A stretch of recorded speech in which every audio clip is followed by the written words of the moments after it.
Toxic வந்து ஒரு பெரிய எக்ஸ்பெக்டேஷன் இருந்துச்சு. ஏன்னா யஷ் அப்படின்னும் போதே அந்த எக்ஸ்பெக்டேஷன் வந்து நார்மலா இருக்க ஒரு ஹீரோக்கு இருக்கிறத விட ரொம்ப பல மடங்கு இருந்தது. ஏன்னா கேஜிஎஃப் 2 இதெல்லாம் என்ன மாதிரியான ஒரு பேட்டர்ன் செட் பண்ணியிருந்தாரு, அந்த மாதிரி தான் இருக்கு. பிளஸ் இதுல வந்து அவரும் ஏதோ ரைட்டராகவும் இருக்காரு அப்படின்லாம் போது நல்லா இருந்துச்சு. பட் ஆனா ட்ரெய்லரை பார்க்கும்போது ஹேய் என்னடா பண்ணி வச்சிருக்கீங்கன்ற மாதிரிதான் இருந்தது. நமக்கு அப்படியே கொஞ்சம் இந்த ஹாலிவுட் பாலிவுட் இது எல்லாத்தையுமே கலந்த வச்சு ஒரு ஒரு விஷயத்த வந்து இந்த சக்கரை பொங்கல்னு கொடுக்குற மாதிரிதான் இருந்தது.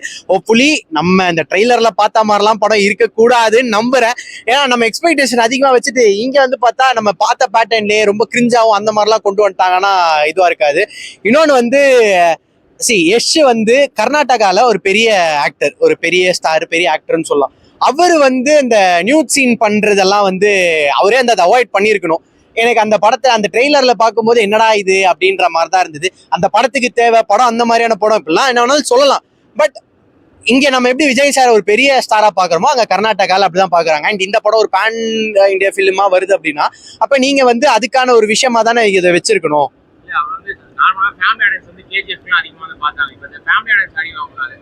அதான் ஏ சர்டிபிகேட் கொடுத்துட்டாங்களே, ஏ சர்டிபிகேட் கொடுத்துட்டாங்க. இப்ப சின்ன பசங்க எல்லாம் பார்க்க முடியாது. பட் ஆனா ஓடிடில ரிலீஸ் ஆனா எப்படி இருந்தாலும் பசங்க சின்ன பசங்க பார்க்க தான் செய்வாங்க. அப்ப நீங்க வந்து வைலண்டா கொண்டு போறது ஓகே, அது ஒரு அளவுக்கு தான் நீங்களும் வைக்க முடியும்ன்றதெல்லாம் வச்சுக்கோங்களேன். பட் இந்த அடல்ட் சீன்ஸ் அப்படின்னு பார்க்கும்போது ரொம்ப ஒரு சில விஷயங்கள்ல இருந்து இல்ல அந்த ஒரு செக்ஷுவலா கொஞ்சம் பார்க்கும்போது அந்த டீசர்ல எல்லாம் பார்க்கும்போது நல்லா இல்ல. அண்ட் யஷ் வந்து அதான் முன்னாடி சொன்ன மாதிரி இந்த நியூட் சீன் எல்லாம் பண்ண மாதிரி இல்ல.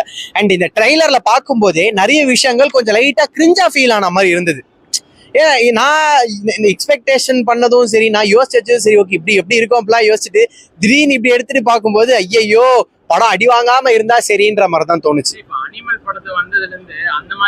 ப்ரோ அனிமல் படம் வந்து நல்லா இருந்தது ப்ரோ. என்னதான் வந்து நிறைய பேருக்கு அது மேல நிறைய ஒப்பீனியன்ஸ் எல்லாம் இருந்தாலும் எனக்கு பர்சனலா பிடிச்சிருந்தது.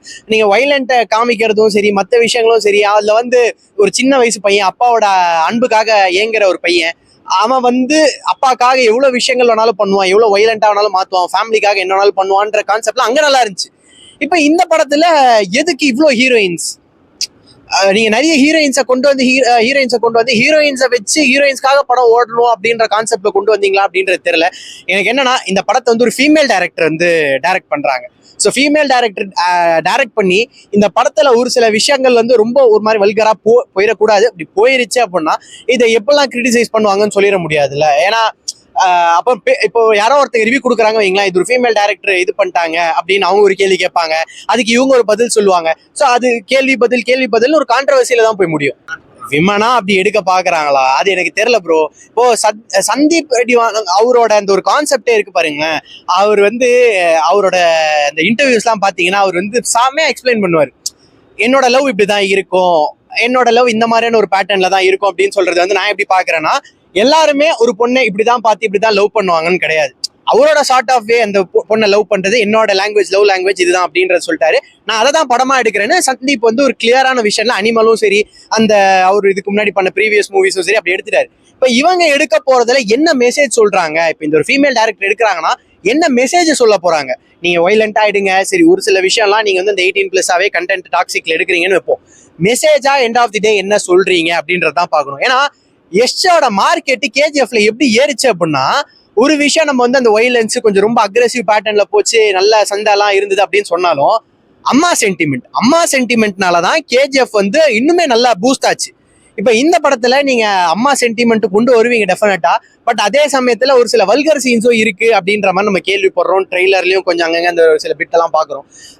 அதுதான் எனக்கு தெரிஞ்சு எப்படி இது எடுத்துட்டு போய் ஒர்க் அவுட் பண்ண போறாங்கன்றது தோணல. ட்ரெய்லர் என்ன பொறுத்தவரை ரொம்ப சூப்பர் ட்ரெய்லர், அது எந்த சந்தேகமே இல்லை. இவர் சொல்ற மாதிரி உள்ளக்குள்ள கண்டென்ட் வந்து கொஞ்சம் முகசுலிக்க வைக்குது. ஏன்னா அன்னைக்கு நான் வந்து என் பிள்ளைங்களோட பார்க்கணும் அப்படின்னு நினச்சிக்கிட்டு இருந்தேன். ஸோ அதை வந்து நான் வந்து கொஞ்சம் அவாய்ட் பண்ணிட்டு சொல்ல முடியும். என்னை பொறுத்தவரை கேஜிஎஃப்ல ஒரே ஒரு விஷயம் மட்டும் நான் சொல்றேன். கேஜிஎஃப் கதை இதுவரை யாருக்கும் தெரிஞ்சிச்சா தெரியலையான்னு எனக்கு தெரியாது. நான் கதையவே சொல்லிடுறேன். ஏன்னா நான் 2 வருஷமா ஃபாலோ பண்ணிக்கிட்டு இருக்கேன், என்ன பண்ணிக்கிட்டு இருக்கேன்னு சொல்லிட்டு இந்த டாக்ஸிக் படத்தை என்னை விட எவனும் அந்த அளவு ரிவ்யூவே கொடுக்க முடியாது. அது ஏன்னு மக்களுக்கே தெரியும். 1947 1960 வரை போர்ச்சுகீசியர்களுக்கும் இந்தியர்களுக்கும் நடந்த ஒரு பிரச்சனையை மையமா வச்சது இந்த படத்தோடைய கதை. இதுதான் ஒன்லைன். நீங்க வந்து எல்லா இடத்தையும் எழுதிக்குங்க. 1947லயும் 1960 நடந்த பிரச்சனையை வந்து கன்னடத்திலையும் இங்கிலீஷ்லயும் படம் எடுத்திருக்காப்ல. யார் எடுப்பா? ஒரு 19 படமே நடிச்ச ஹீரோவுக்கு 1000 கோடி ரூபாய் பட்ஜெட் போடுறாங்கன்னா எந்த அளவுக்கு அவர் மேல நம்பிக்கை இருக்கு? இந்த இந்தியாவில் உள்ள எல்லா ஆக்ட்ரஸ், தமிழ், இந்தி, மலையாளம் எல்லாத்தையும் போடுங்க, 1000 கோடி ரூபாய் யாருக்கு பட்ஜெட் போட்டு எடுக்க முடியும்? யாராவது சொல்லுங்க பார்ப்போம். அப்ப அவருடைய வளர்ச்சி எந்த அளவுக்கு இருக்குது நீங்க யோசனை பண்ணி பாருங்க. ஸோ அவருக்கு கன்ஃபார்மா தெரியும் எதுக்காண்டி வச்சிருக்கோம்னு சொல்லிட்டு. நம்ம ட்ரைலரை வச்சே இதுதான் சொல்லிட்டு நம்ம ஜட்ஜ் பண்ணிட முடியாது. அந்த தேவையான சீனை எதுக்காண்டி வச்சாங்க? ஒண்ணுமே இல்லை. ஒரு பிரிட்டிஷ்காரன் வந்து ஒரு பொண்ணை, இந்தியா பொண்ணை வந்து நான் ரேப் பண்றான்னு வச்சுக்கங்களேன். அவன் என்ன பண்ணுவான்?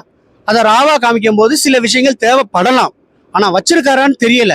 இதே கன்னடத்துல ஒரு சோசியல் ஆக்டிவிட்டி சொல்லியிருக்குது, கர்நாடகாவிலே ஒன்னு இருக்க விட மாட்டேன், பெண்களை தாழ்த்தி பேசலாம் அப்படின்னு சொன்ன போது அழகா சிரிச்சுட்டு சூப்பரா பதில் சொன்னாரு.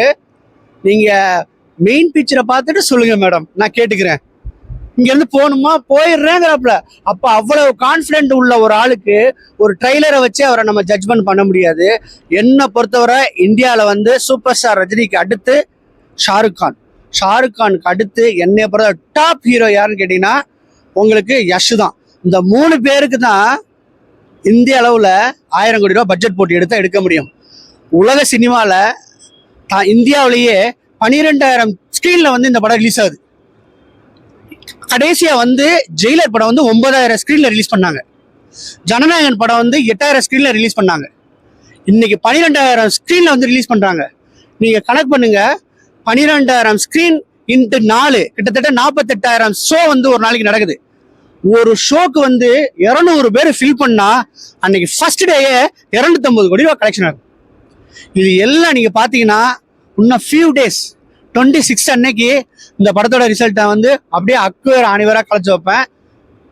இந்திய வரலாற்றிலேயே இந்த மாதிரி ஒரு படம் அமையவே அமையாது. கீத்து மோகன்தாஸும் பார்த்தீங்கன்னா 2-3 படம் தான் பண்ணியிருக்காங்க.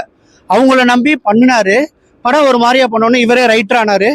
அந்த கேவிஎன் ப்ரொடக்ஷன் ஜனநாயகன் எடுத்தாரையா, அவருடைய இதுக்கு வந்து அசோசியேட்டா போய் இவரும் யஷும் காசை போடுறாரு. யாரு போடுவா சொல்லுங்க?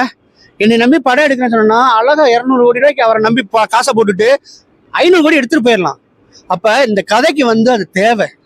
ஸோ அதனால போட்டிருக்காங்க. கத்தி மேல நிக்கிறாரு யஷ், அது சந்தேகம் கிடையாது.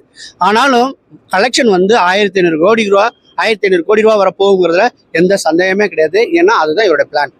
நியூட் சீன்ஸ் எல்லாம் வச்சிருக்காங்களே ரஃபி சார், அதெல்லாம் எப்படி ஒரு இம்பாக்ட் வந்து கிரியேட் பண்ணுவாங்க? நான் அதுதான் நான் சொல்றேன். நாளைக்கு இதை பார்த்துட்டு நானும் நாளைக்கு நியூடா வரேன் நிக்கிறேன் அப்படின்ற மாதிரியான அந்த மாதிரி பேட் இன்ஃபுளுன்ஸ் இருக்கும் பெரிய ஆக்டர்ஸ். தமிழ்நாட்டில் கூட அமைதியா இருந்துருவாங்க சில விஷயங்களுக்கு. ஆனா கர்நாடகாக்கார கொந்தளிச்சிருவான். அவன் வந்து ஒத்துக்கவே மாட்டான் நீங்க நியூடா வந்துனா. அவன் வந்து அந்த படத்தோடைய ட்ரிப்ட் பார்ப்பான். இந்த படத்துக்கு அந்த இது தேவை அப்படிங்கிறதுனாலதான் அவன் வச்சிருக்கான். ஒண்ணுமே இல்லை. நம்ம பாலசாரி எப்படி படம் இருப்பான்னு உங்களுக்கு எல்லாமே தெரியும்.